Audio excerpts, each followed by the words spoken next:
자, 이어서 하면은 자, 마케팅에 대해서 그러한 것 때문에 얘기를 했었고 중요한 것만 짚고 넘어가시면 돼요. 그래서 의료 마케팅의 뭐 필요성 해서 쭉 하는데 다 그냥 복잡한 내용이에요. 쭉 읽어보시면 되지만 첫 번째는 뭐냐면 그냥 한마디로 얘기하면 경쟁이 심해졌다는 거예요. 경쟁을 안 해도 되는 환경에서는 마케팅, 의료 마케팅 다 필요 없습니다. 다 필요 없어요. 마케팅을 한다는 것 자체는 소비자를 만족시키지 않아도 공급해 주는 게 나 하나밖에 없어. 그러면 욕하면서 온단 말이야. 예, 오지만 그러한 상황이 아닌 걸로 변했다라는 거예요. 예, 그래서 실제로 소비자를 나눌 때는 이렇게 4사분면에 나눠서 얘기를 많이 해요. 소비자 경향을. 그래서 충성도와 만족도로 갖고 많이 이렇게 나눠요. 이거 그냥 듣고 넘어가시면 되는데 뭐 만족도가 높으면 보통은 다들 그 제품이나 서비스에 대해서 충성을 하게 되겠죠. 만족도가 높고 충성도가 높은 그러한 소비자 집단은 신도라는 표현을 써요. 이건 제가 만든 게 아니라 경영대학에서 쓰는 건데 경영대학원에서 신도라는 표현을 써요. 무엇인가를 광신도처럼 그냥 무조건 믿는 거예요. 그러니까 그 회사에서 나오는 거는 줄 서서라도 밤을 새서 가면서까지 구매하고 제일 먼저 구매하고자 하고 엄청난 충성도를 보여주는 고객들을 뜻합니다. 대표적인 게 그 애플 고객들이 지금은 좀 변했지만 과거의 애플 고객들은 아주 철저한 충성도와 제품 충성도와 뭐 만족도를 지니고 있었던 고객이에요. 자, 그러면 일반적으로 회사들은 만족도를 높여서 고객들이 충성도를 갖고 우리 제품을 정말 광신도처럼 믿고 쓰기를 바라겠죠. 근데 다 그런 건 아니야. 만족을 하는데 반면에 충성도를 떨어지는 직업이 있어요. 그러니까 만족도만 갖고서는 또 충성도를 묶을 수가 없다라는 거예요. 제품의 특징 때문에 그래요. 대표적인 게 저가 항공사와 항공권이에요. 여러분들이 진에어를 탔는데 만족을 했어요. 그 다음에 진에어를 타느냐? 탈 수도 있겠지만 만약에 티웨이는 없어졌지만 티웨이가 더 싸게 났다. 그러면 진에어에서 만족했지만 티웨이를 탄다는 거예요. 예.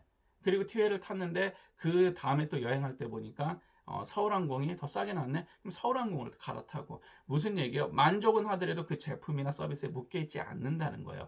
그 얘기는 뭐냐면 철저하게 가격으로만 움직이는 제품이나 서비스일 경우가 그렇습니다. 그래서 이러한 군에 속해 있는 그 고객들을 뭐라고 얘기를 하냐면은 용병이라는 표현을 써요. 돈 따라 움직이는 고객들에서 용병이라는 표현을 씁니다. 그래서 제품이나 서비스가 용병화된 고객들로 구성된 서비스들이 있어요. 항공권 같은 게 대표적인 거라고 보시면 돼요. 혹은 5성 호텔, 예, 비슷한 5성 호텔의 같은 경우에도 가격 갖고 많이 싸우는 경우가 있고 반면에 만족하지도 않는데 충성을 하는 고객들도 있다라는 거야. 만족하지 않는데 어떻게 계속 그 제품을 쓰고 그 제품에 묶여 있을까요? 그래서 이런 고객들을 인질이라는 표현을 쓰는데 인질화된 고객들의 특징은 뭐냐면은 어떠한 제공하는 제품 서비스가 바꾸기에 너무 귀찮은 거야. 대표적인 걸 케이블 TV 서비스라고 얘기를 해요. 그래서 어떠한 SK나 KT나 뭐 이런 것들도 있고 어떻게 다 묶잖아요. 가족끼리 묶어갖고 어떤 할인 서비스나 이런 걸 해주잖아요. 그거 묶는 이유가 뭔지 아세요? 못 빠져나가게 하기 위해서요. 빠져나가려면 골치 아프다라는 거야. 돈이 문제가 아니라 일단 귀찮게 만드는 거예요. 제품군을 갈아타는 데 있어서. 그래서 인질처럼 잡아놔요. 내가 이 서비스가 마음에 안 들더라도 에이 그냥 쓰자. 뭐 지금은 많이 안 하지만 케이블 TV가 대표적인 것입니다. 과거에. 자, 이런 식으로 만족도하고는 상관없이 이상하게 충성도 있는 고객들처럼 묶여있는 이러한 인질화된 고객도 있고 최악의 고객은 뭐예요? 만족하지도 않고 충성도 하지 않는 거. 그래서 이런 고객들을 테러리스트라고 얘기를 해요. 이 마케팅이나 경영에서는. 이유는 무엇이냐? 이 고객들의 특징은 뭐예요? 나만 안 쓰면 상관이 없는데 남한테까지 나쁜 소문을 퍼뜨린다는 거죠. 그래서 테러리스트들이 만들어져요. 자, 이 마케팅도 마찬가지입니다. 의료 마케팅이라는 게 과거에는 어떠한 거였었냐면은 의료 시장이라는 게 고객들이 거의 인질화된 고객이 많이 있었다는 거야. 만족도와 상관없이 그냥 여기밖에 쓸 데가 없어 병원이. 그리고 더 저기 옮기자니까 힘들어. 그러니까 그냥 쓰는 거야. 이렇으면은 지금은 어떤 식으로 변해가고 있냐면은 이 만족도에 따라서 이 인질화된 고객들이 얼마든지 빠져나올 수 있는 모습이 된다라는 거예요. 이 인질화된 고객이 뭐로 변할 수가 있다? 신도화된 고객으로 만족도만 높여주면 변할 수 있다라는 것을 보여준다라는 겁니다. 그래서 의료 마케팅이라는 개념이 등장하게 된 거예요. 자, 그래서 이제 한국은 아직까지도 굉장히 부분적인 마케팅으로 하는데, 자, 의료 마케팅 특성 보시면은 109페이지요. 첫 번째 보시면은 의료 서비스는 보거나 만질 수 없는 무형의 서비스가 있는 무형성이다. 이거는 그 서비스 산업에서 얘기하는 특징이에요. 무형성이라는 거. 이거는 기억해 두셔야 되겠죠. 자, 두 번째는 동시에 소비되는 비분리성, 생산과 소비 동시. 이거는 원래 의료 마케팅의 특징이 아니에요. 잘못 쓴 이 책 누가 썼는지 모르겠는데 미안하지만 이거 공부 안 한 사람이 쓴 것 같아요. 근데 여기서 말하는 여기서 두 번째 하는 이거는 의료 서비스 마케팅의 특징이 아니라 서비스의 특징이에요. 그래서 일반적으로 호텔 서비스든 의료 서비스든 모든 교육 서비스든 서비스는 다 여기서 등장하는 무형성, 비분리성, 세 번째 얘기하는 이질성, 네 번째 얘기하는 소멸성, 다섯 번째 얘기하는 뭐 다섯 번째는 없구나. 뭐 딴 거는 빠져 있네. 뭐 요렇게 한 네 개 정도만 뭐 보면은 뭐 요런 거로 보통 봐요. 예. 그래서 무형성이라는 건 첫 번째 이 네 가지가 가장 중요한 특징인데 무형성이라는 거는 손으로 만들 수 없더라. 의료도 서비스이기 때문에 서비스 산업이니까. 둘째는 비분리성이라는 거는 의사가 치료를 해요. 그럼 그 치료를 받고 그 동시에 환자한테 전해지잖아요. 그러니까 소비가 돼 버리는 거야. 그래서 무엇인가 유통 과정이 빠져 있다는 거예요. 그렇기 때문에 줌과 동시에 소비가 이루어진다. 그래서 되돌릴 수가 없다는 거야. 어떤 코카콜라를 만들어서 유통을 해갖고 팔잖아요. 소매점에 가잖아요. 근데 보니까 중간에 문제가 있어. 그러면은 전량 회수를 할 수가 있겠죠. 문제가 발생했을 때. 근데 의료 서비스는 그게 되지 않는다는 거예요. 함과 동시에 끝나버리기 때문에. 그런 걸 비분리성이라고 하고, 자, 그 다음에 이질성이라는 건 내가 하는 서비스, 너가 하는 서비스, 그가 하는 서비스가 다 다르다는 거예요. 다르다라는 거, 이질성이라는 걸 갖고 있고, 네 번째는 소멸 가능성이라는 거는 쉽게 해서 저장을 못 한다라는 겁니다. 예를 들어서 우리 병원에 환자들이 이번에 코로나 때문에 만약에 병상이 1000개인데 1000병상 중에 뭐 한 1500명이 왔더라. 그러면 500명은 따로 띄웠다가 보관했다가 이제 코로나 가라앉고 환자 없을 때 다시 쓰면 될까요? 안 되잖아요. 서비스는. 그거와 동시에 소멸된단 말이야. 자, 이런 것들을 뭐라 그러냐면은 의료 서비스의 그 소멸성이라고 얘기를 해요. 소멸 가능성. 여기서 이제 다섯 번째, 여섯 번째, 일곱 번째 보면은 다섯 번째는 이제 의료 서비스라는 건 정부 사회 규제와 통제가 강하다. 이건 제가 항상 얘기하는 그 내용이고, 여섯 번째들 같은 경우에는 의료 서비스는 의료에 대한 전문 지식의 부족 오진 등으로 합리적 선택이 어렵다. 자, 의료의 특징이죠. 제가 앞에서 얘기했었던 의료의 특징. 자, 정보가 비대칭적이기 때문에 나타나는 특징. 일곱 번째는 다른 서비스와 달리 고객인 환자가 원해서 결정하는 것보다 대부분 예측이 불가능하고 부득이한 선택이 많다. 자, 무엇인가 제품을 원해서 사는 게 아니라 어쩔 수 없이 와갖고 선택하게 되는 이러한 성향이 있다는 거예요. 자, 여기서 일곱 가지를 여러분들이 109페이지 일곱 가지를 잘 봐두시는데 그 중에서 제일 중요한 거는 첫 번째, 두 번째, 세 번째, 네 번째 요 네 가지는 어디서나 쓰는 특징이에요. 그래서 서비스의 네 가지 특성이기 때문에 요거는 반드시 기억해 두시기 바랍니다. 그리고 다섯 번째, 여섯 번째, 일곱째는 의료에서 갖고 있는 좀 특징이라고 보시면 될 것 같아요. 자, 그리고 의료 마케팅의 뭐 강점, 단점 요거는 됐어요. 넘어가셔도 될 것 같아요. 도입 목적도 넘어가도 됩니다. 다 필요 없어요. 자, 그 다음에 마케팅 믹스라는 게 나와요. 자, 믹스가 나오는데 여러분들이 여기서 잘 써야 되는 게 이 믹스는 일반적으로 4P 알파벳 P에서 4P라고 해요. 그래서 의료 마케팅 믹스에서 일반적으로 마케팅 믹스예요. 그래서 4P라고 옆에다가 써 놓으시면 됩니다. 뭐 이런 건 당연히 제가 시험에 내겠죠. 자, 의료 서비스 상품은 뭐예요? 상품은 영어로 프로덕트잖아요. 이 4P가 4개의 P라는 뜻이에요. P로 시작하는 단어인데 첫 번째가 의료 서비스 상품이에요. 상품은 프로덕트죠. 영어로. 그래서 상품이라는 게 등장하고 두 번째는 가격, 프라이스라는 게 등장합니다. 자, 그리고 세 번째는 유통이라고 써 있네요. 유통은 여기서 플레이스예요.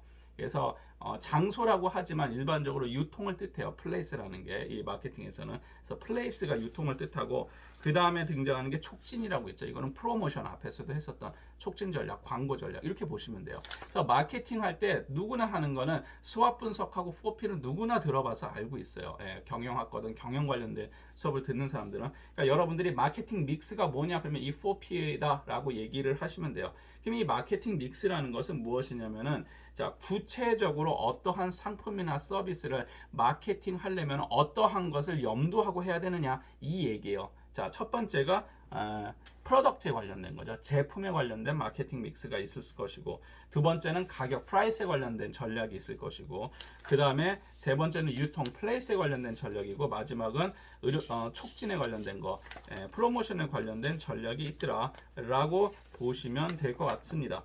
자, 그래서 의료 서비스의 상품, 그래서 쭉 보시면은 뭐 114페이지에 첫째, 둘째, 셋째 뭐 이렇게 나와 있어요. 그래서 첫째, 뭐 새로운 의료 제품을 개발하거나 새로운 수요를 창출할 수 있는 시장을 개척한다.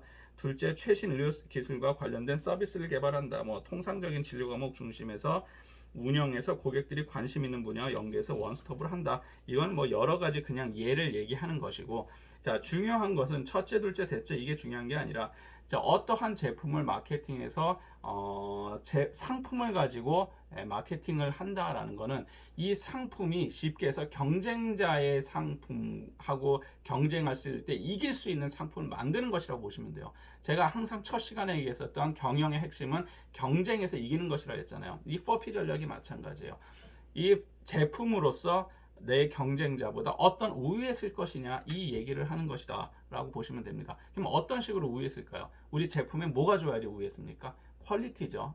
퀄리티를 어떤 식으로 좋게 할 것이냐, 아니면 우리 제품의 디자인을 어떤 식으로 좋게 할 것이냐, 우리 뭐 제품의 뭐 이렇게 뭐랄까요, 그러한 사용하는데 편리함이라 그러죠. 이 편리함을 어떤 식으로 할 것이냐, 뭐 이런 식이에요. 이러한 것들을 4P 전략의 그 프로덕트 전략이라고 하는 거예요. 그러니까 철저하게 제품에 초점이 맞추는 거예요. 경쟁자 제품보다 어떤 면에서 우위에 쓸 것이냐. 이게 프로덕트 전략. 그러면 우리는 제품을 어떤 식으로 할 것이냐. 이거의 프로덕트 전략이에요. 그럼 두 번째, 가격 전략은 뭐예요? 상대보다 내가 훨씬 더 가격에서 우위에 서기 위해서. 그러면 비싸게 팔아야 돼? 싸게 팔아야지 잘 팔려요? 싸게 팔아야 되겠죠. 그럼 상대보다 어떤 식으로 가격에 우위에 쓴다라는 건 가격을 싸게 판다라는 얘기예요.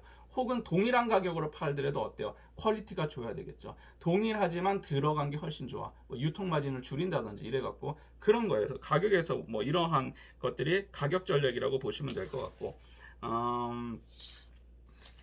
세 번째가 유통, 플레이스 전략. 이 유통 전략은 원래는 옛날에 이 제품이 플레이스가 왜 유통이 됐냐 그러면은 과거에 온라인으로 팔지 않았을 경우에는 어땠습니까? 온라인으로 팔지 않았을 경우에는 자, 가게에서 팔았죠. 그래서 플레이스라는 단어가 든 거야. 그러니까 상점에서 직접 팔았잖아. 상점이면 최종적으로 소비자한테 전달하는 소매점이란 말이야. 그래서 결국은 유통 라인의 하나의 끝자락이에요. 자, 근데 여기서 말하는 이제 유통 전략, 플레이스 전략이라는 거는, 자, 우리 제품이 원료를 5만 원에 원료를 뭐 100원에 갖고 와갖고 제조를 해서 1,000원이 됐고 1,000원을 유통해서 유통 마진 붙여서 최종적으로 소비자한테 3,000원에 판다. 100원짜리를 3,000원에 파는 거잖아요. 자, 이렇게 됐을 때 이 전략을 어떻게 짜냐는 거야.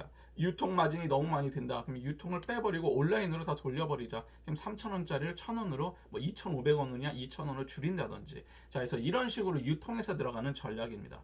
예를 들자면 테슬라 자동차 같은 경우에는 딜러를 끼고 딜러한테 무슨 돈을 주고 이렇게 하지 않고 유통 전략이 어떻게 돼요? 고객이 직접 인터넷에서 내가 색상이나 이런 거 조합해서 넘기면은 그 값으로 정찰제로 떨어지는 것처럼 그렇게 진행이 된다는 거야. 그러니까 예를 들어서 어떤 제품이 여러 가지 유통망을 거쳐서, 예를 들어서 동일한 제품이 백화점에서는 비싸게 팔고 인터넷에서는 싸게 팔고 이런 게 하나의 유통 전략이에요. 무조건 싸게 파는 게 중요한 게 아니라, 자, 우리 기업이나 우리 회사 어떠한 제품을 파는 데 있어서 어떤 식으로 우리 경쟁자보다 우위에 쓸 수 있는 유통 전략을 만들 것이냐, 이게 플레이스 전략이라고 보시면 될 것 같아요.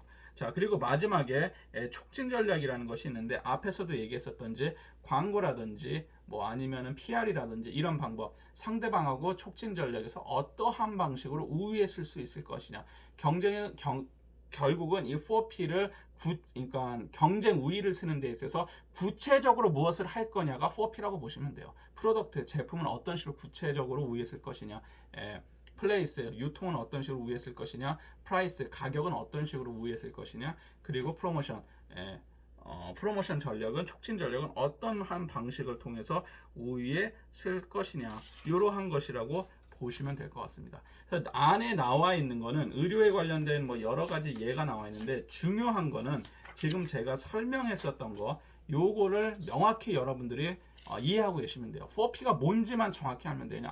마케팅 믹스가 4P구나. 이건 다 알아. 근데 이게 정확하게 언제 쓰는 거냐. 요게 중요한 거예요. 요게. 예. 경쟁을 하기 위해서 경쟁 전략을 쓸 때 구체화시키는 거예요. 그냥 무엇을 너는 경쟁 우위에 쓸래? 이것도 하고요, 저것도 하고요. 이게 아니에요. 가격은 이런 식으로 하겠습니다. 제품은 이런 식으로 쓰겠습니다. 유통은 이렇게 하겠다. 프로모션 이렇게 했다. 혹은 이 경쟁군 중에서 이 4P 중에서 나머지 뭐 플레이스라 유통 전략이라든지 아니면 이런 거는 큰 뭐 차이를 둘 수가 없어. 이쪽이 우위에 쓰면 그대로 따라하면 돼요. 단지 우리는 그러면 프로덕트 제품군에서 우위를 쓰는 무엇인가를 하겠다. 나머지는 비슷한데 프로덕트가 유리하다 그러면 우리 제품을 살 수밖에 없겠죠. 예, 그런 식으로 구체화된 방식을 찾기 위해서 만드는 것이 4P 전략이라고 해요. 예. 네, 그렇게 이해하시면 될 것 같습니다. 자, 그래서 뭐 유통까지 여러분들이 쭉 보시면 될 것 같고요. 뭐 기대 효과니 뭐 고객 지향적 의료 마케팅은 제가 아까 고객 얘기했었고 뭐 이렇게 쭉 넘어가시면 되고 그 다음에 등장하는 게 7절에 관계 마케팅이라는 게 등장해요. 관계 마케팅. 자, 이 관계 마케팅 같은 경우 CS라고 보통 얘기를 합니다. CS 요새 많이 하는 CS. 그래서 지금은 CRM 시대다라고 하는데 쉽게 해서 그 고객과 이제 고객 만족 시대에서 커스터머 세티스팩션 시대, 그러니까 고객을 만족시키고 결국 이런 건데 중요한 단어 하나는 뭐냐면 CRM이든 CS든 중요한 거는 고객 데이터를 갖고선 고객하고 장기적인 관계를 맺으면서 마케팅을 한다는 거예요. 그래서 과거에 제품을 만들어서 툭 파는 게 아니라 고객이 샀으면 그 사람의 데이터나 이런 걸 분석을 하면서 장기적인 무엇인가에 긍정적 관계를 만들어낸다는 거예요. 그래서 계속 제품을 계속 팔겠다는 뜻이에요. 단순화시키면 재구매할 수 있도록 만들어 놓는 겁니다. 제가 아까 그랬었죠. 자, 왜 고객 만족을 시켜? 만족하면 재구매하고 긍정적 입소문을 내면 결국은 우리 기업의 수익이 올라가니까. 그래서 이 관계에서 이 CRM이 등장을 하는 거예요. 커스터머 릴레이션십 마케팅이라고 하는데 자, 어떤 식으로 고객을 계속 관계를 유지하면서 우리의 충성 고객으로 만들면서 계속 재구매할 수 있게 만드는 거. 이유는 단순해요. 새로운 고객을 끌어오는 게 힘들고 새로운 고객을 끌어오는 것보다 기존 고객을 유지하는 게 대략 4배에서 많게는 7배까지 절약한다고 얘기를 합니다. 경영학에서는 비용을 절약한다는 거예요. 쉽게 해서 새로운 고객을 우리 물건이나 우리 서비스를 사게 끌어오는데 100만 원이 든다면 기존 고객을 관리하고 유지하는 데는 20만 원밖에 들지 않는다는 거예요. 15만 원에서 20만 원밖에. 그만큼 기업 입장에선 비용을 줄일 수가 있겠죠. 그러한 목적으로 CRM을 한다. 그래서 목적만 잘 아시면 될 것 같아요. 그래서 뭐 관계 마케팅 모델에서 127페이지 보면 관계 마케팅을 수행하고 고객을 만족하고 고객이 신뢰가 되고 뭐 고객의 몰입이 되고 수익성 극대화되는데 중요한 건 뭐예요? 수익을 높인다는 거예요. 고객이 만족을 하면은 고객이 신뢰한다는 건 뭐냐면은 고객이 어떠한 그 제품을 믿는다는 거죠. 그 다음에 몰입이라는 거는 그 제품에 대해서 완전히 이렇게 빠진다는 거예요. 빠진다 쉽게 얘기하면 그럼 뭐예요? 이게 한마디로 얘기해서 고객 신뢰 및 몰입을 고객 충성도 향상이라고 얘기를 합니다. 그래서 충성도가 올라간다. 그 제품이나 서비스에 대한 충성도. 그러다 보면 결국은 수익이 올라갈 수밖에 없겠죠. 굉장히 심플한 방식으로 접근하시면 돼요. 막 복잡하게 써있지만 그렇게 보시고 예시적인 것을 이해하고 넘어가시면 될 것 같습니다. 자, 인터넷 마케팅은 됐어요. 여러분들이 그 누구보다도 잘 알고 있기 때문에 인터넷 마케팅은 넘어가도 될 것 같습니다. 자, 그러면 이제 챕터 4장 보면 원무 관리가 있는데, 자, 원무 관리는 넘어가도록 할게요. 왜냐 그러면은 이 원무 관리에 관련된 거는 다 했었어요. 저희가 그 한 과목이 있죠. 저희가 원무 관리라는 과목이 있고, 그리고 제가 앞에서 의료관광, 의료법 뭐 이런 식으로 해갖고 올라가 있는 하루 그 강의 중에서 뭐 수급 자격부터 해갖고 보험에 관련된 강의가 있어요. 이게 여기 대충 다 들어가 있으니까 이 원무 관리는 과목이 하나 있기 때문에 그걸로 대체하고 넘어가도록 하겠습니다. 그래서 원무 관리는 넘어가도록 하고 그 다음에 등장하는 게 이제 병원 조직 관리에 관련된 내용이 등장을 해요.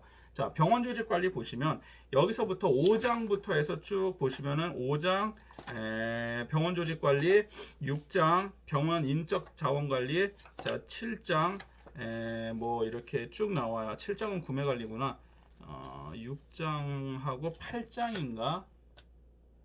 노사 관리까지 9장 노사 관리까지 하는데 이게 하나의 챕터라고 보시면 돼요. 5, 6, 9장이 하나의 덩어리라고 보시면 될 것 같습니다. 예. 자, 요거에 대한 거. 자, 책을 가끔씩 친구들이 물어봐요. 책 사야 돼요? 말아야 돼요? 저건 여러분들이 결정하시는 거예요. 제가 사라 마라 말은 안 해요. 그냥 이거는 PPT가 없어요. 제가 책으로 진행하고 있기 때문에. 자, PPT가 있는 걸 해도 되고 들으면서 적으셔도 상관이 없고 그건 여러분들이 원하시는 대로 해도 됩니다. 근데 책이 있으면 당연히 공부가 되겠죠. 예. 분명히 처음에 책 있는 거 공지는 했으니까 여러분들이 알아서 선택하시면 됩니다. 자, 5장 병원 조직 관리부터 쭉 5, 6, 9장을 하나로 묶어 갖고 아마 다음 것까지 연결이 될 텐데 전체적인 맥락을 집어드리면은 5, 6, 9장은 결국 무슨 얘기냐면은 병원 내에서 일어나는 이 사람을 어떻게 관리하느냐의 뜻이에요. 그래서 경영학으로 치면 HRM, Human Resource Management, 사람 자원, 인적 자원을 관리를 하는 겁니다. 그러니까 사람도 하나의 그 관리를 해야 할 하나의 그 뭐죠? 기계 같은 뭐라고 보시면 돼요. 예. 물건을 재화를 만들어내는 하나의 도구죠. 자, 이렇게 어떻게 하면 그러면 관리를 할 것이냐. 자, 그래서 병원 조직이라는 것이 쭉 있죠. 자, 그래서 여러분들이 156페이지 보시면 병원 조직에서 첫째, 둘째, 셋째가 있는데 첫째는 조직이 어떤 특정한 목표를 이루기 위한 수단적 성격을 지니고 있다. 조직에 대한 설명이에요. 그래서 거기서 보시면 특정한 목표를 이루기 위해서 이것만 체크해 두시면 됩니다. 특정한 목표를 이루기 위해서 두 번째 그 목표를 합리적으로 이루려고 하고 세 번째 분업의 원칙에 따라 된다. 그래서 분업에다 딱 표시 하나 해주시면 돼요. 그래서 조직이라는 것은 내가 1부터 100까지 다 하는 것이 아니라 무엇인가 그 공동된 목표가 하나 있는데 이 목표를 이루기 위해서 나의 역할이 다 주어져 있고 그러다 보니까 분업이 되어 있더라. 분업화가 되어 있다라고 보시면 될 것 같습니다. 그래서 그리고 네 번째는 이러한 조직은 하나의 체제로서 그가 놓여 있는 환경에는 언제나 영향을 주고받는 상호작용을 한다. 다섯째는 대체로 조직이란 규모가 크고 일반적으로 그 웨버가 얘기하던지 아니면 버나드가 얘기할 때는 조직이라는 건 2명만 이상이 돼도 조직이라고 얘기를 해요. 한 가지의 목표에 따라서 그 목표를 정진하면 두 명 이상도 조직이라고 얘기를 합니다. 근데 어쨌든 간에 그 대체적 조직의 규모가 크면 대인관계에 있어서 비정의성 및 보편성의 원칙이 있다는데 이건 넘어가셔도 돼요. 뭐 어쨌든 간에 중요한 건 한 개의 목표를 갖고 그 조직원들이 그 목표를 이루려고 하는 것이고 그리고 그 조직원들이 1부터 100까지 다 하는 것이 아니라 내가 맡은 분업화되어 있는 특징이 있다라고 보시면 됩니다. 자, 병원 조직의 특성 여러분들 많이 들었을 거예요. 그래서 한 대 짚고 넘어갈게요. 첫 번째, 인간이 병원 조직의 원재료더라. 인간으로 구성이 주로 많이 되어 있고 두 번째, 명확한 목표 설정이 어렵다라는 거는 전체적인 목표는 있어요. 근데 명확하지는 않다라는 거예요. 전체적인 목표는 뭡니까? 우리 병원이 환자한테 좋은 의료 서비스를 제공하는 것 분명히 이 목표 하나는 있어요. 그런데 여기서 말하는 명확한 목표 설정이 어렵다는 거는 자 보시면 병원 조직은 일반 사업 조직의 이윤 추구 등과 같은 영리 조직이 아닌 비영리 조직이죠. 자, 비영리 조직이 대부분이다. 따라서 대부분이 아니라 전부죠, 한국은. 따라서 비영리적인 목표와 이념적 요소가 혼재되어 있어 병원 조직의 설정이 어렵고 경영 성과를 평가하는 기준이 애매하다. 자, 핵심은 뭐냐 그러면은 기업은 목표가 딱 하나요. 우리 기업이 돈을 많이 벌면 돼. 병원은 목표가 돈을 많이 벌면 돼. 그게 아니라는 거죠. 병원이라는 거는 환자가 만족하는 진료를 해야 돼요. 그게 첫 번째 목표야. 자, 그러면 의사들은 뭐예요? 의사나 간호사들은 그러한 것에 많이 초점이 되어 있겠죠. 그러니까 경영이나 이런 수익을 내는 거에 대한 개념이 많이 떨어진다라는 거야. 반면에 여러분들처럼 뭐 경영이라든지 이런 쪽에 들어가는 병원 경영이나 이런 거 하는 사람들은 계산을 할 수밖에 없겠죠. 왜 굳이 이 약을 써야 될까? 이 의료기기는 1년에 몇 번 쓰지 않는데 왜 써야 된다고 의사들은 설명할까 하면 마찰이 일어날 수밖에 없어요. 자, 무슨 얘기냐면 여기서 명확한 목표 설정이 어렵다는 거는 병원 조직이 갖고 있는 비영리 기관이라는 것과 동시에 수익도 내야지 운영이 되기 때문에 이 두 가지의 마찰이 일어난다라고 보시면 될 것 같습니다. 자, 그 다음에 다양한 전문 직종과 갈등이 상존한다. 비슷한 사람들이 아니라 너무 다양해요. 의사, 배우, 그러니까 교육받은 것도 다르고 맡은 분야가 너무너무 상이하다는 거예요. 그러니까 너무 다른 조직으로 만들어져 있다라는 거겠죠. 복용 의료 서비스 제공자와 소비자들 간의 갈등이 일어날 수밖에 없고 쉽게 해서 보건 의료 서비스 이건 어디나 많이 일어나지만 자, 환자하고 의사 사이 간의 정보의 비대칭성 때문에 이러한 것들이 많이 일어난다. 보건의료 기술의 안정성과 효과성이 불명. 이거는 모르는 거죠. 효과 측정에 뭐 여러 가지가 있는데 뒤에 거는 다 넘어가시고 자 여러분들이 봤을 때는 1, 2, 3번까지 보시면 될 것 같아요. 3번까지가 중요한 내용이에요. 뒤에 거는 뭐 어떻게 붙이냐에 따라서 나눠져 있고 자 조직의 유형에 보시면은 에치오니의 분류와 뭐 블라우 스코트의 분류 뭐 이렇게 파슨스의 분류 있는데 에치오니 같은 경우에는 159페이지예요. 조직 구성원들이 조직의 권위에 복종하는 형태를 기준으로 강제적 조직과 공리적 조직, 규범적 조직 뭐 이렇게 되어 있는데 요거 넘어가도록 할게요. 옛날에 이거 시험 내고 막 그랬었거든요. 근데 안 내 거니까 그냥 넘어가도록 하겠습니다. 뭐 이런 것까지 다 볼 필요는 없고 뭐 병원 조직의 운영 뭐 원리 이렇게 되어 있어요. 그래서 운영 원리 그러면은 자 전문화, 분업화, 조정 통합, 계층제인데 요거는 좀 중요합니다. 그러니까 한번 끊었다가 다음 슬라드에서 다음 영상에서 보여드리도록 할게요.